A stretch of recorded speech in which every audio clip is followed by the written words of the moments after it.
Hey guys, welcome back to the Friday vlog where we discuss activity that goes on here with the BuzWeaver channel, current events, headlines that are in the news, technology, social media, and just items of interest that come up during the week that allow us to have a little bit of a departure, a little bit more of a different topic than what is typically covered here on the channel.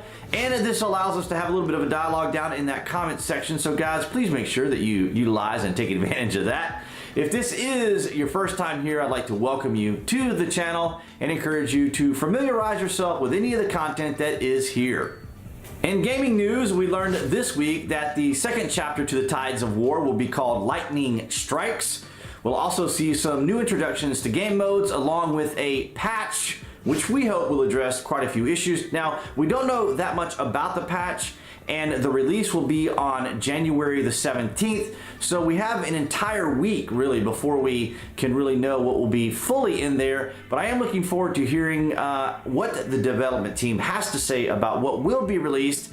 And I'm encouraged by it because we want to kind of generate a little bit more excitement to the community. And I think maybe perhaps this will be kind of the test bed to see how the community of gamers will react to what Battlefield 5 will have to offer.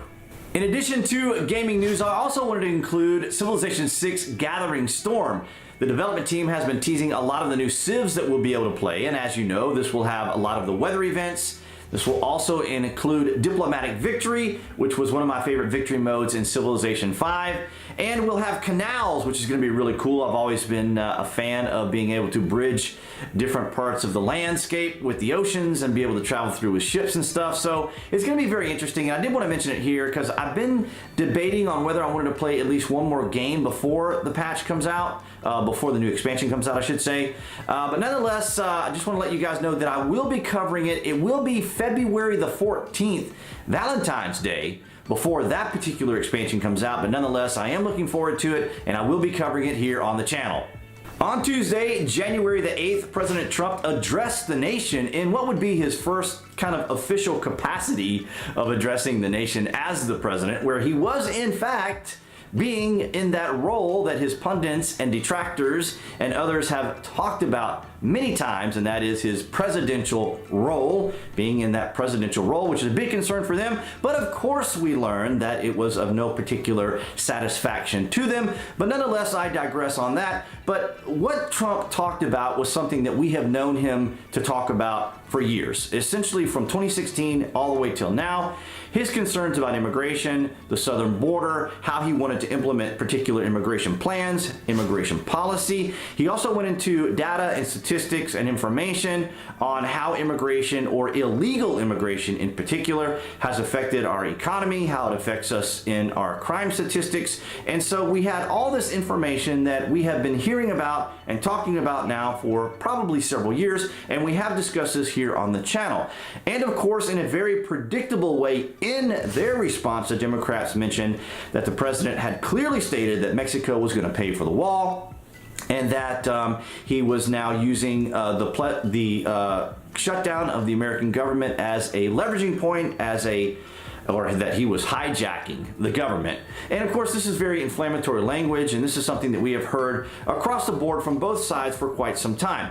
But what I wanted to point out here was just a few just kind of observations, right? And that is, so the president comes out in this contrived ideological philosophy that his detractors have been talking about how he isn't presidential enough, how he's uncouth, he's just not a very disciplined individual, he doesn't have the gravitas, as it were, when it comes to speaking to people, and he doesn't have the eloquence and the finesse, and you know what I'm talking about. So the point here is that obviously Trump detractors and those who do not like the president were not any more satisfied with what he said last night than what he's been saying for the last 3 years. And those who are heavily supportive of the president, and maybe even centrist and other people in general who voted for the president, were probably no more convinced with what he had to say, and or any more convinced than what the Democrats had to say, because these talking points have been discussed ad nauseum for quite some time. But nonetheless, I did find it interesting that Trump did decide to come out. Now, we've talked about this before, and one of the biggest issues that Trump detractors have about the president is that he can come out on these platforms and talk to the American people and to the world, and it irritates them to no end that he can do that he can just get in front of the camera and espouse his ideology, his philosophies, and his worldviews on how he wants the country to run. Now, here's something that I want you guys to really focus on here, because I have mentioned this, and I still contend that the mainstream media and his detractors are working together it's kind of the Trump bump, right? It's really the Trump bump. A lot of the mainstream media and his detractors are benefiting even from the fact that they may disagree with him and they want to appeal to their base. Now, the reason I mention this is because last night we kind of witnessed all of this kind of all culminating together. And that is that people have a certain level of what the president has to say, and he has found a way to always be in the media. He has always found a way to be in the news, and so he's getting so much attention from this, and we call this the Trump bump. That means that like when the mainstream media or other detractors cover the president, they know that people are going to come to their content to view it, and they know that maybe the president's supporters will come to see it, and the two will come together and they'll have these discussions, and there'll just be this constant activity and flow.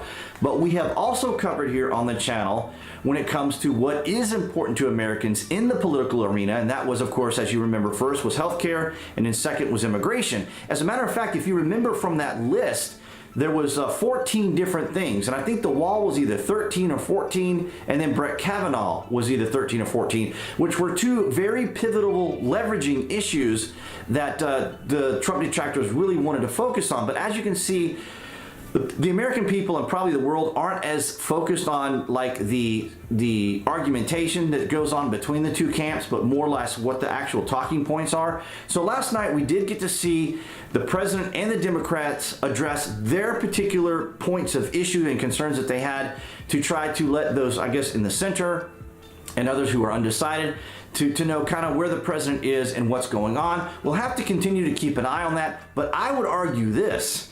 I think that despite all of that, the next thing we need to really focus on in 2019 is Ruth Bader Ginsburg.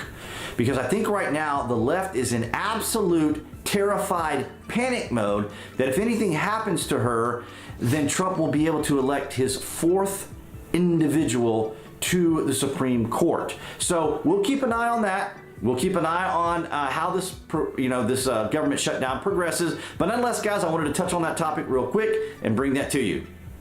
In Salinas, California, we have a very interesting story. Apparently, the gentleman that you see here on the screen has a penchant. He has a proclivity. He has a very fond interest in apparently licking doorbells. Now, you'd have to say to yourself, wow, that's incredibly strange that this man would be licking a doorbell. But no, I would say this too.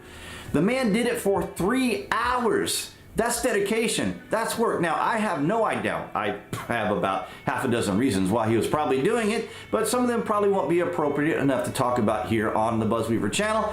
And of course, as you know, here on the BuzWeaver channel, we do not judge. We observe, we gather information, get analysis, and then form an opinion. So I encourage you guys to take advantage of this opportunity to comment down in the public section below to give us your ideas on what happened here. Now, apparently, fortunately for everybody involved, there was nothing serious that ended up happening. You can read the story, which I'll link down in the public section below, but there are a few things about it that raised my curiosity. For example, why did the parents leave their kids at home in that home? Maybe they're teens, perhaps, or not. But so this individual, of course, was licking the doorbell, and apparently he disconnected an extension cord, then relieved himself in the front yard, and just some very strange stuff. But fortunately, no one was hurt, no one was harmed here. But I wanted to share that story with you because it is very bizarre. We see a lot of very strange things in the news, and of course, I could have taken the opportunity to take a little bit of a jab at some of the social climate and social culture, individuals that have certain worldviews. But nonetheless, I will digress and leave that out there. You guys leave a comment down in the public section below as to what you think the heck was going on there, and we'll see what you guys think. And that's going to wrap it up for this Friday vlog. I am still waiting for my lav mic. I was really hoping it would get here. Everything that I've ordered since, say, like December the 22nd, has all arrived, and I'm still waiting for that lav mic. I really want to give you guys the best quality that you can get and try to reduce a lot of the echo that you can that you're hearing in the audio. But I do like the shotgun mic. I think it'll be really great for run and gun kind of stuff. If, say, for example, I cover Dragon Con again or something like that. But nonetheless, I'd rather have more of a lav mic so you guys can get a better sound quality. But nonetheless, guys, thank you so much for the likes, shares, and comments. I've been very happy with the growth of the Friday vlog. A lot of interesting traffic, a lot of new subscribers. I want to thank all of you guys for doing so. And if you haven't already yourselves, be sure you click on that channel icon appearing right there on the screen. Click on that and subscribe to the channel along with clicking that bell so you guys can get notifications of when the next Friday vlog is available, which is on Friday if you guys haven't figured that out already. But nonetheless, guys, I will see you next week.